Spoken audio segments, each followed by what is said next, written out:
Hi, welcome to YoYo TV. SC వర్గీకరణ అనేది ఏ రాజకీయ పార్టీకి అడ్వాంటేజ్గా మారనుంది? ఏ పార్టీకి రాజకీయంగా సమస్యను తీసుకురాబోతుంది? పైకి వర్గీకరణపై పెద్ద పెద్ద డైలాగులు చెబుతున్న పార్టీలు లోన మాత్రం గుబులుగా ఉన్నాయని పొలిటికల్ సర్కిల్స్లో జోరుగా చర్చ జరుగుతుంది.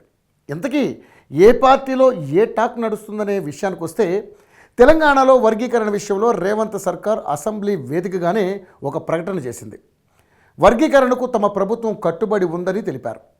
అవసరమైతే వర్గీకరణ కోసం ఒక చట్టాన్ని తేవడానికి కూడా వెనకాడబోమని రేవంత్ తాజాగా జరిగిన అసెంబ్లీ సమావేశాల్లో ప్రకటించారు.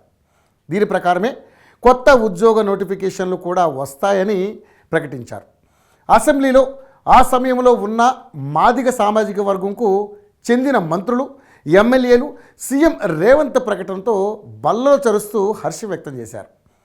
ఇంతవరకు బాగానే ఉన్న కాంగ్రెస్లోని మాల సామాజిక వర్గానికి చెందిన కీలక నేతలు ఎవ్వరూ కూడా వర్గీకరణపై మాట్లాడిన దాఖలాలు లేవు. అదే సమయంలో కొందరు నేతలు మాత్రం వర్గీకరణను తప్పని పరిస్థితుల్లో ఇష్టం లేకున్నా మద్దతు తెలపాల్సి వస్తుందనే భావనలో ఉన్నట్లు ఆ నేతల అనుచరులు చెప్పుకుంటున్నారు.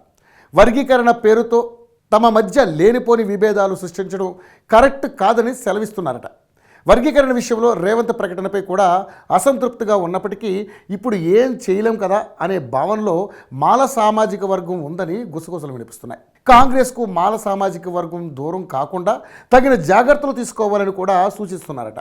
వీలైనంత త్వరలో మాల సామాజిక వర్గానికి చెందిన ముఖ్య నేతలను పిలుచుకొని మాట్లాడితే బాగుంటుందని రేవంత్ దృష్టికి తెచ్చినట్లు సమాచారం.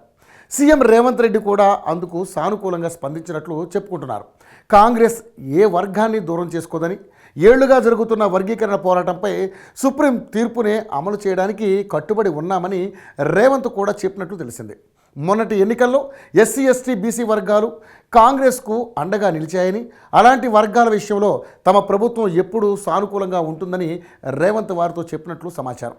ఇక బీఆర్ఎస్ విషయానికి వస్తే వర్గీకరణపై ఆ పార్టీ వైఖరి కొంత ఆచితూచి వ్యవహరిస్తున్నట్లుగా అనిపిస్తుంది. వర్గీకరణపై సుప్రీం తీర్పు వెలువడగానే అది తమ ఘనతే అన్నట్లుగా కేటీఆర్ చెప్పుకొచ్చారు. గతంలో తాము అధికారంలో ఉన్న సమయంలో అసెంబ్లీలో వర్గీకరణపై తీర్మానం చేశామని కేటీఆర్ అన్నారు. అయితే ఎంతవరకు బాగానే ఉన్నా ఆ పార్టీలో కొందరు కీలక నేతలు మాత్రం వర్గీకరణపై కొంత అసంతృప్తితో ఉన్నారని సమాచారం.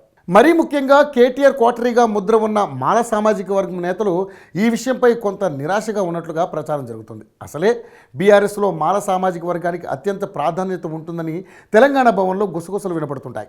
ఆ సామాజిక వర్గానికి చెందిన నేతలకే పార్టీలో కానీ అధికారంలో కానీ ఉన్నప్పుడు టాప్ ప్రయారిటీ ఉంటుందనే టాక్.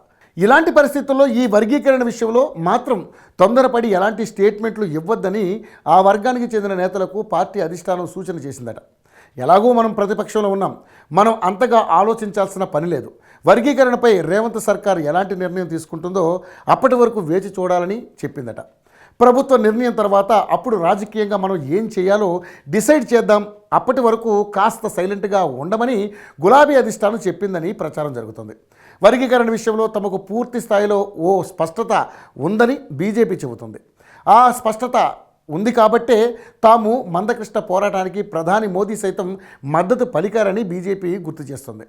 మాదిగలకు ఎప్పటి నుంచో అన్యాయం జరిగింది కాబట్టి వారికి న్యాయం చేయడానికే మోదీ ముందుకు వచ్చారని కమలం పార్టీ చెబుతుంది. అందుకే వర్గీకరణ విషయంలో సుప్రీంలో కేంద్ర ప్రభుత్వం తరపున వాదనలు వినిపించి వర్గీకరణకు అనుకూలంగా ప్రకటన వచ్చేలా చేసిన ఘనత తమదే అని బీజేపీ చెబుతుంది. మాదిగలకు బీజేపీ ఎప్పుడూ అండగా ఉంటుందని చెబుతున్నారు. అయితే దీనిలో రాజకీయ కోణం లేకపోలేదని రాజకీయ విశ్లేషకులు అంచనా వేస్తున్నారు. బీజేపీ అంటే మొదట్లో కేవలం అగ్రకులాలకు పెద్దపీట వేస్తుందనేది ప్రచారం ఉండేది. కానీ మోదీ ప్రధాని అయ్యాక బీసీ, ఎస్సీ, ఎస్టీలకు కూడా బీజేపీలో తగిన ప్రాధాన్యత ఉంటుందని స్పష్టత ఇచ్చారు.